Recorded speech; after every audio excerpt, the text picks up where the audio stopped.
Panoorin po natin at pakinggan po natin yung sasabihin ni Mr. Real Talker dito. Siya po ay isang DDS. And then bigyan po natin ng reaksyon. Mamaya po, papakinggan po naman natin si Maharlika Boljakera at bigyan din po natin ng reaksyon yung mga pinagsasabi niya dahil baka mamayagpag na naman po yung kanyang narrative. Ito na po si Mr. Real Talker. Pakinggan po natin. Sabi niya, anong nangyari sa'yo? Dati BBM ka. Ano ang nangyari sa'yo? Sa inyo? Diba? Dapat yan ang tanong. Wag niyo akong questionin ano ang nangyari sa akin. Kasi sa mga nangyayari right now, hindi naman pwede. Magbubulag-bulagan na lang tayo. This is not against sa personal, no, ni President BBM. This is all about sa mga nangyayari sa bansa natin. Kaya kayo na nagtataka, mas nagtataka kami. Bakit ba hindi nyo naoobserbahan at nakikita ang mga nangyayari ngayon? Bakit mas tinatanong nyo pa, anong nangyari sa kanya? Bakit siya bumaliktad? Diba? Talaga bang wala kayong naoobserbahan sa mga nangyayari ngayon? Grabe talaga.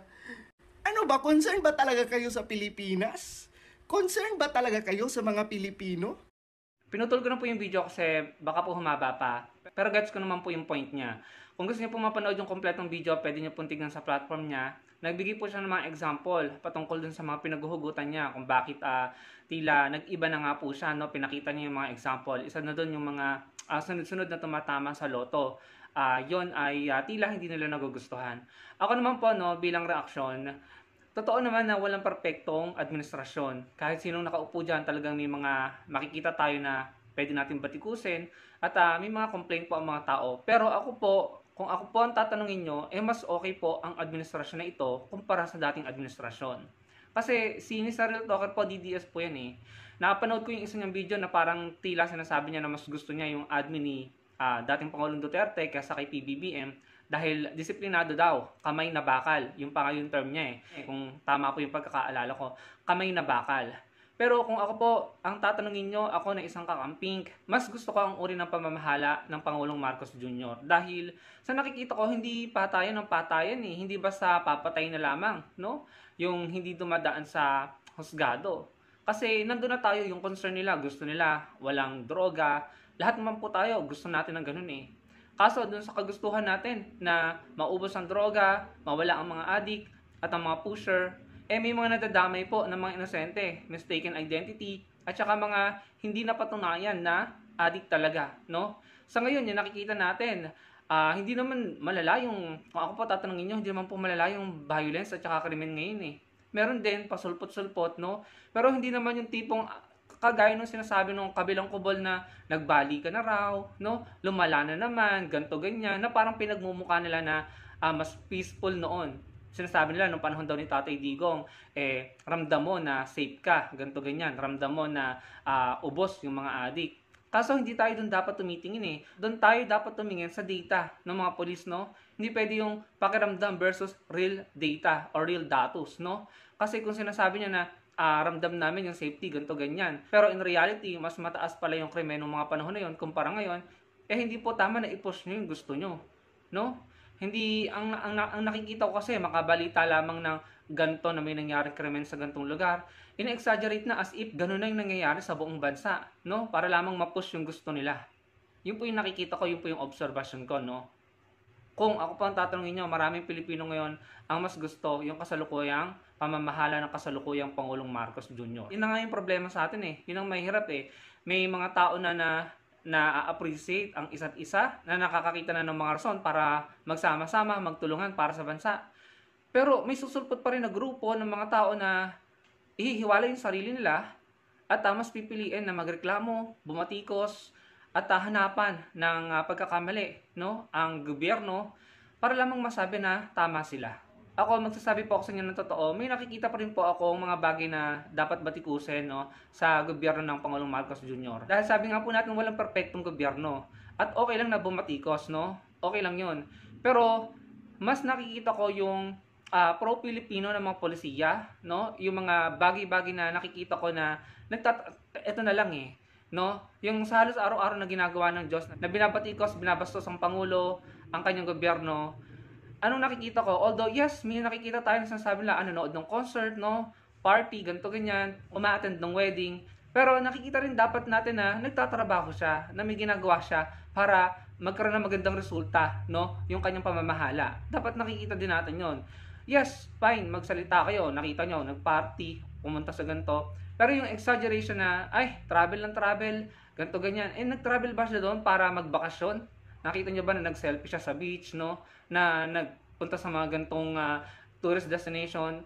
Kasi wag niyong exaggerate at wag niyong lokohin ang sarili niyo. Pumunta siya doon dahil may mga leadership summit, may mga kinakausap siyang leader, bilateral talk sa iba't ibang head of state, no? Pumunta siya doon dahil invited din siya dahil may kinalaman sa trabaho niya bilang pangulo. Kaso ina-exaggerate nga po nung ibang tao, nung ibang grupo para magmukhang namamasyal lamang ang pangulo, no?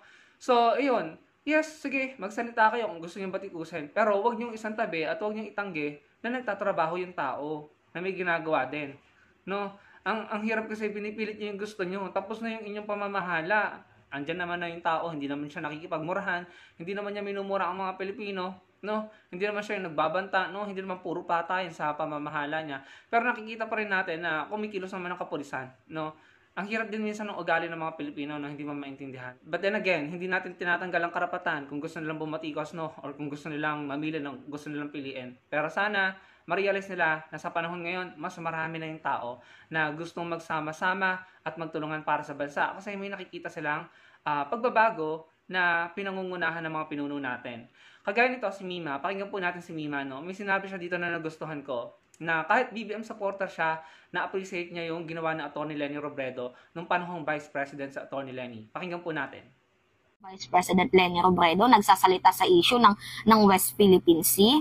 'Di ba? Kahit hindi siya yung chief architect ng foreign policy, nagsasalita siya sa issue ng West Philippine Sea. I-compare na lang natin si former VP Leni, 'di ba? Nagkukundina siya sa maling ginagawa ng China, sa pagtatago ng balita ni Duterte, 'di ba? Nagkukundina siya sa international issue na 'yan. Pero itong si Inday tahimik. Sabi ko, ang unfair naman, no? 'Di ba? VP ka, dapat sana kung di mo lang din naman kayang ipagtanggol ang ating bayan, you should resign.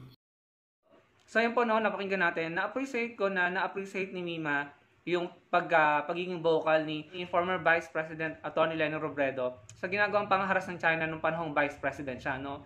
Yun yung dapat talagang gawin, eh, no? Kapag pinuno ka, no, basta kapakanan ng bansa mo, interest at national interest and security, kailangan magsalita ka kahit Vice President ka. At masaya ko dahil na-appreciate ni Mima yun. Kahit tapos na yung pagiging Vice President ni Atty. Leni Robredo, considering na siya isang BBM supporter, no? Alam mo yung nangyari sa atin talaga, dahil sa fake news, hinati-hati tayo. Dahil sa kasinungalingan, pinagmukhang masama yung mga tao na totoong nagmamahal sa bansa. Yung mga taong totoong nagsaserbisyo, no? Dahil sa fake news at kasinungalingan, tinuruan tayong mga Pilipino na kutyain, insultuhin ang mga leader natin na totoong nagmamahal sa bansa, no? Kagaya ng nangyayari sa kasalukuyang Pangulong Marcos, nakita naman natin na pinagtatanggol, ipinaglalaban ng West Philippine Sea. Pero at the same time, hindi pa ako naniniwala na isasabak niya tayo sa giyera, no? Naniniwala ako na hindi niya papayagan yun. Pero ayan, no? Yung mga kuda, no, mga pro-China narrative, no, ikinakalat sa social media para insultuhin ang Pangulo, para kutyain, para batikusin, para gumawa ng maling idea or narrative sa utak ng mga Pilipino, para ikondisyon ang mga Pilipino sa maling paniniwala na tayo ay isasabak sa giyera ng Pangulo. Hindi po totoo yun, no? Kahit China po, hindi yan sasabak sa giyera. Hanggang ganyan lang yan. Gusto nila manalo without fighting. Winning without fighting. Yun po yung ginagawa ng China, kaya puro panghaharas, pambubuli at pang-i-intimidate ang ginagawa nila. Si Atty. Leni, kapag bumabati ko siya sa China noon, siya yung pinagmukhang masama at mali ng mga DDS, no? Huwag niyang itanggihan mga DDS. Ngayon, ganoon din ang nangyayari sa Pangulong Marcos, no? Ginagawa lang naman niya yung mandato sa kanya na naaayon sa konstitusyon, na mandato ng head of state, no, ng Pangulo na ipagtanggol, protektahan ang ating teritoryo at ating exclusive economic zone. Kapag hindi yan ginawa ng Pangulo at iba yung ginawa niya, taliwas sa konstitusyon, pwede siyang humarap sa patong-patong na kaso pagbaba niya sa pagiging Pangulo. And I think may gumawa ng ganun. Merong lumabag sa konstitusyon at hindi na protektahan ng soberanya ng Pilipinas, no? Huwag na po natin pangalanan, kilala na po natin siya, no? Anyway, yun na nga yung mga tao na kayang magsalita against China, dati si Atty. Leni, yan, siya pa yung nagmukhang masama every time na ginagawa niya yun dahil sa pambabatikos at maling mind conditioning no? At pagmamalay na ginawa ng mga vloggers, no, ng mga troll na in my opinion mga pro-China. Kilala natin sila, no? Yung mga nagkakalat ng pro-China narrative. So, huwag na po tayong pumayag. Kagaya nito, pakinggan niyo po itong sinabi nito ni Maharlika. Pakinggan po natin. Nilalason ang inyong isipan na kailangan kayo ay maging matapang laban sa China. Sila ay nagpuplukul-plukulan, nagsakit-sakitan, pero ang ginagawa nila ay naghahakot na ng pera ninyo. Hinakot na nga nila eh. Pag hindi kayo nagsama-sama at hindi kayo nag-speak up, kayo lahat ng mga religious group, kawawa kayo dito, baw ng baw kayo kay Kuting. Ako hindi ako magiging kawawa. I'm here. Hindi naman nandito ang battleground eh. Nandyan sa inyo. Siguraduhin nyo lang na hindi kayo tinatablaan ng bala. Bakit ako dakdak ng dakdak dito? Dahil ayaw ko kayong ilaban sa kanyon. Nakita natin ang gera sa Ukraine, nakita ninyo. Ang mga bata, nakita nyo sa Israel. Walang mananalo dito, mga kababayan. Walang mananalo. Ang mananalo dito si Marcos Jr. lang. At ang mga pamilya niya, at ang mga senador, mga kongresista. Ang mga yan, hawak nila ang pera ninyo. Pag nasa bingid na, ang mga bang, nakahandusay na kayong lahat, lilipad dyan mga inayupak na yan. Goodbye na kayo, iwanan kayo dyan. Kailangan natin silang pigilan dahil kung hindi, magdadanak ang pula-pula dyan sa ating lupang sinilangan. I don't know kung ano magiging kapalaran ninyo. Nakikita ninyo na kamatayan or what? Gusto nyo bang ganon? Na hindi na makita ng mga future generation next 10, 20 years dahil sila ay natsugi na, nagurgur na. Tama kayong laban eh. When you talk about numbers, wala tayong laban. Diba? Sabi nga nila, you choose your battle. Ba't ka lalaban ang nakikita mo? Mga pang-jarbog, tapos ang dala-dala mo lang ice pick. Ano yun? Ano ka ba, Kuting? May aid na galing dito? My God, hindi na kayo natuto sa history. Sabi ko nga, iharang ang kanyang 3 anak sila. Kawawa kayong mga kansunaluhan, mga kapulisan, at even you, bigla na lang kayo bang-bang-bangin. Wala na nga kayong kinakain. Hindi na nga kayo nakakabili ng bigas. Hindi na kayo nakakabayad ng kuryente. Ang init-init ngayon, tinitipid yung mga air condition nyo. Dahil sa sobrang init ngayon din sa Pilipinas, isasalang pa kayo sa bala, bang-bang-bang? You have to get up, speak up. Let's gurgur them.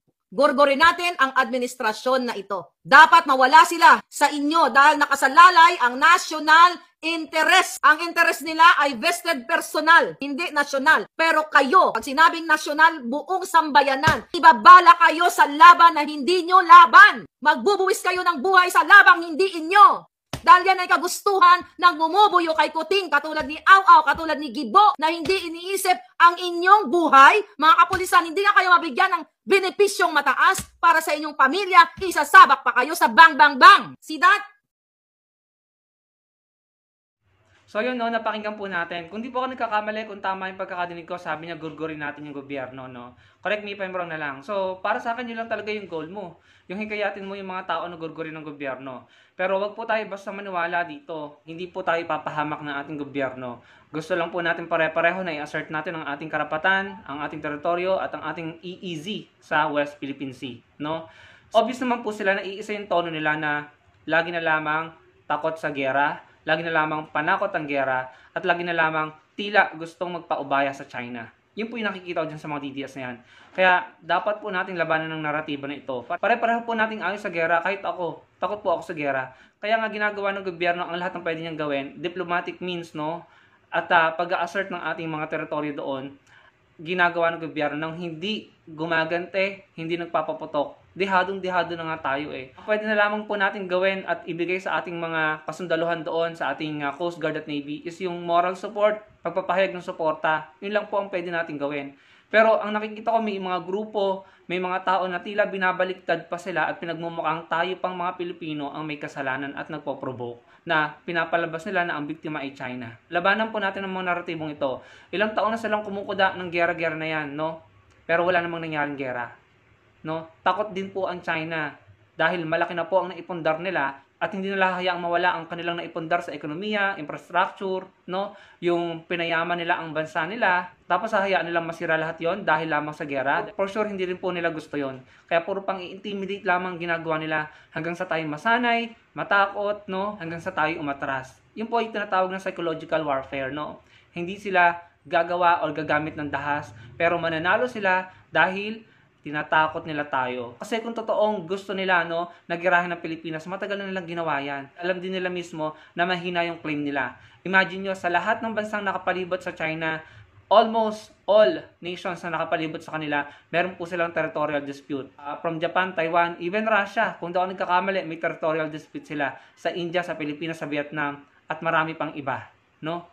So, takot din po yan. Kaya wag po tayong papadala sa mga naratibo ng mga Pilipinong natalo na ng psychological warfare ng China, no?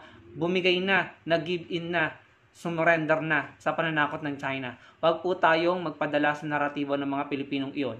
Dahil kung hindi, pare-pareho po tayong matatalo. Naniniwala ako na hindi tayo isasabak sa giyera ng ating Pangulo. Ang ginagawang paglalagay ng mga EDCA sites, no? At pagdating ng mga Amerikanong sundalo dito at iba pang kaalyado, mga military exercises, no? Yan po ay pang-i-intimidate din ang ginagawa ng bansa natin para mangimi, no? Para magdalawang isip ang China sa mga pinagagawa nila at plano nilang agawin ang ating teritoryo. Deterrence po yan at pag-assert ng ating karapatan sa ating exclusive economic zone at sa ating mga teritoryo. Kapag hindi natin ito ginawa, masasanay po tayo na walang ginagawa at masasanay po ang China na tayo ay nagpapaubaya. Dadating ang panahon, sila na may-ari ng ating mga teritoryo dito sa bansa natin. Maraming pong salamat sa panonood mga kababayan. Sana po may mga takeaways kayo sa mga sinabi ko. Ano pong masasabi niyo sa mga sinabi nila? Ilagay niyo lang sa comment section below at magkita-kita po tayo sa susunod kong video. Salamat po.